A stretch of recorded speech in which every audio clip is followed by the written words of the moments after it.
It's Friday. Many thanks for joining me as we steer the primetime news current affairs ship for the next 20-odd minutes. I'm Michael Madimba.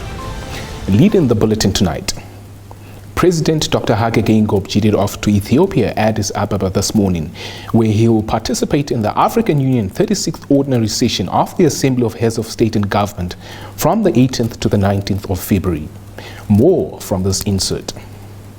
Press Secretary in the Presidency, Dr. Alfredo Hengari, in a media statement on Thursday said Geingob, as the chairperson of the SADC organ on politics, defense and security cooperation, will hold several bilateral meetings with other heads of state and international organizations. The 36th Ordinary Session of the Assembly of Heads of State and Government will take place on Saturday and Sunday under the theme Acceleration of the African Continental Free Trade Area Implementation. Hengari said on the margins of the ordinary session, Geingob will hold a meeting with the Secretary General of the United Nations, Antonio Guterres. The Assembly will consider various reports such as the institutional reform of the African Union, state of peace and security in Africa, global political, financial and energy policy governance, amongst other reports. Geingob is expected to return to Namibia on Sunday. Deputy Prime Minister Netumbo Nandi-Ndaitwah, in a recent interview, refuted claims that she solicited financial contributions for flood-affected communities in northern Namibia. This comes after known individuals impersonated Nandi-Ndaitwah and used the SWAPO party's letterhead to forge a signature to solicit the funds. Let's have a listen to what the minister had to say. The current one, where the lady is now impersonating me, making telephone calls, saying that it's Netumbo, the Deputy Prime Minister and Minister of International Relations, who's asking money for the flood victims. I just want to inform the Namibian nation that at no point I have organized assistance for this flood. I'm a part of the government, and the government has mechanism how to assist the victims of flood. So I just really want to inform the people that they should not accept or give any donation to anybody who's asking on my name. I have even seen a forged letterhead with words addressed to the business people and with my forged signature and the stamp of SWAPO party, whereby they are saying, as a vice president of SWAPO, I'm appealing for assistance for flood victims. So please, Namibians, you must disregard that. And I would really want such people to be found and to account for the crime they are committing.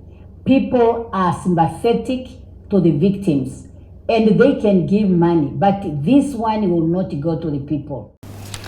Switching attention to local government matters, Minister of Urban and Rural Development Erastus Utonie has lambasted the City of Windhoek leadership caught up in political squabbles at the expense of service delivery. Utonie expressed his sentiments during a handover ceremony of houses to 8 beneficiaries under the Windhoek Municipal Council Affordable Housing Pilot Program in the capital on Thursday. Emilia Kamputa compiled the story. Remember, you were elected to serve these people. You could then sit and look into this thing of the prices. But now you cannot sit. Your worship, I'm sorry, I do not want to put my leader under the spot. But I'm just talking because this thing is just becoming out of hands. It's not good. You cannot meet because of these differences that we have. No. You are owing us. And I don't think you continue owing us like this. There will be a time that you will say, no, enough is enough. If you continue like that. I used to appreciate really a lot. Sometimes, Honorable Kahumbu, you put an office somewhere there, trying to listen to the problem of the community. Where is the, this is the area, ne? This is Katutura area. But these things are not happening anymore. Because there are no council decisions to look at some of the issues. Prices are just going up. Might be. Okay, this one was a resolution by council. But sometimes council can also sit and review and look at, no, the situation that we are facing nowadays is really challenging.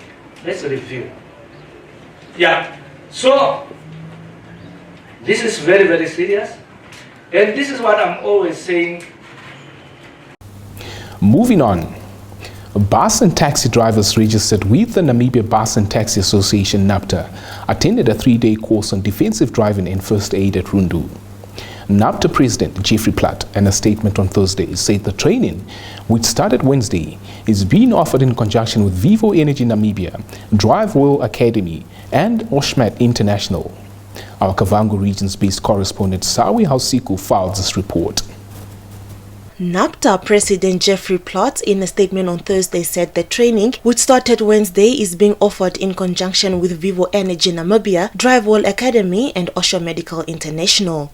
He said once equipped with the necessary skills, the drivers can render assistance to accident victims and save lives. Last year, NABTA trained 199 bus and taxi drivers in 4 months. This year, the association plans to train 1,000 bus and taxi drivers countrywide. Platt further noted that NABTA has many outstanding projects and programs that require support and funding. He called on stakeholders such as the Road Fund Administration and Motor Vehicle Accident Fund to join Vivo Energy Namibia in supporting their initiative. Meanwhile, Platt also indicated that many private cars have penetrated the taxi industry, offering illegal transportation as a quick way to make money. He called on law enforcement officials to continue working with NABTA in rooting out these illegal activities.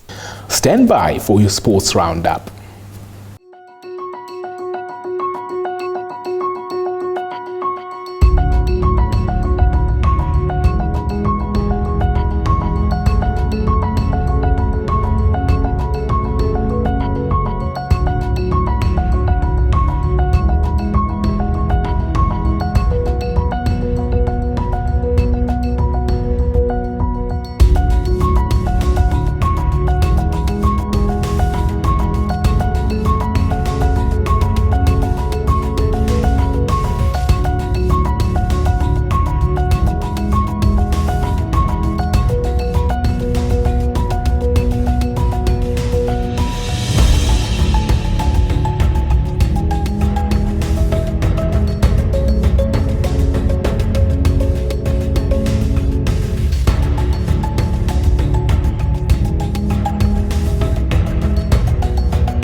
Welcome to the business segment.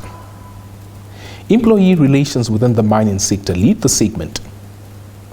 The Mine Workers Union of Namibia and Gezuba Mining Services recently concluded a wage agreement for employees within the bargaining unit. Primrose Harris's filed this insert.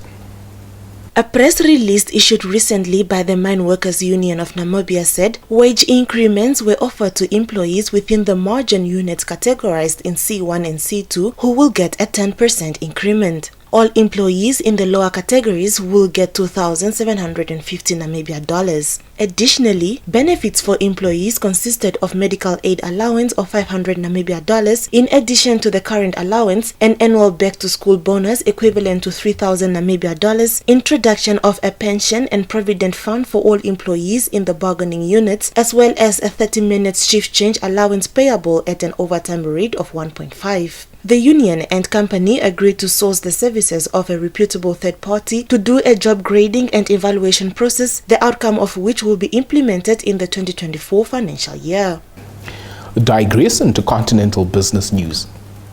A senior official of the African Union Commission noted Africa cannot afford to fail implementing the African Continental Free Trade Area. More on this story in this insert. Albert Muchunga, the AU Commissioner for Economic Development, Trade, Industry and Mining, said the African Continental Free Trade Area is a key asset to transform Africa, and failing to implement the program cannot be affordable. He said the implementation of the African Continental Free Trade Area is a long journey and it would help Africa realize a continental market with free movement of persons, capital, goods and services to deepen economic integration, promote agricultural development, food security, industrialization and structural economic transformation. The Commissioner urged for establishing connectivity among all political capitals and commercial and tourism centers, speeding up development, boosting production and promoting regional and continental value chains through joint efforts of all stakeholders across the continent. Noting that a lot of African countries are promoting the development of startups, he said the AU is coming up with a model of African youth startups operations in a bid to harmonize policies across the continent. On that continental note, that's where we leave it with the top news for this evening. Stay tuned for the economics roundup, followed by the weather forecast.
Welcome to Sport Planet.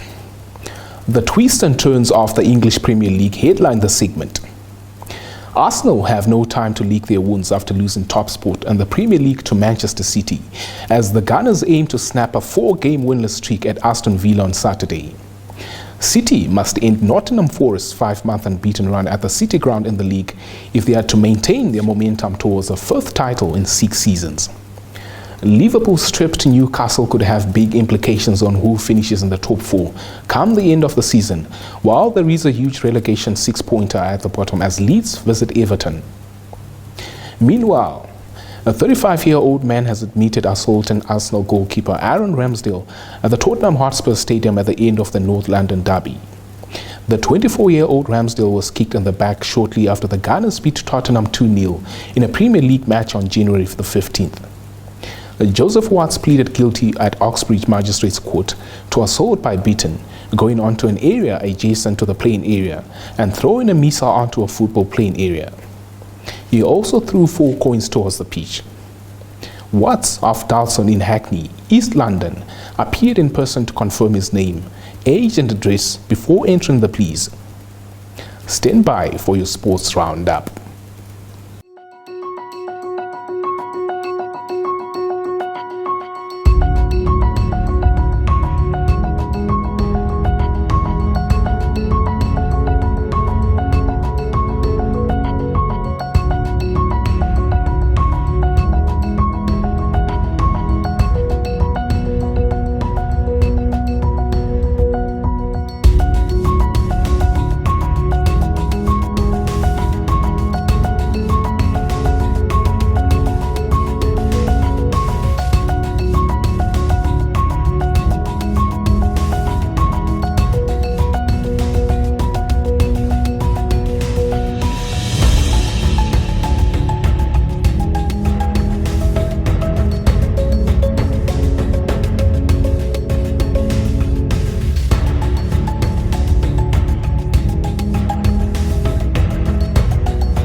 This is where the Primetime News Sheep docks.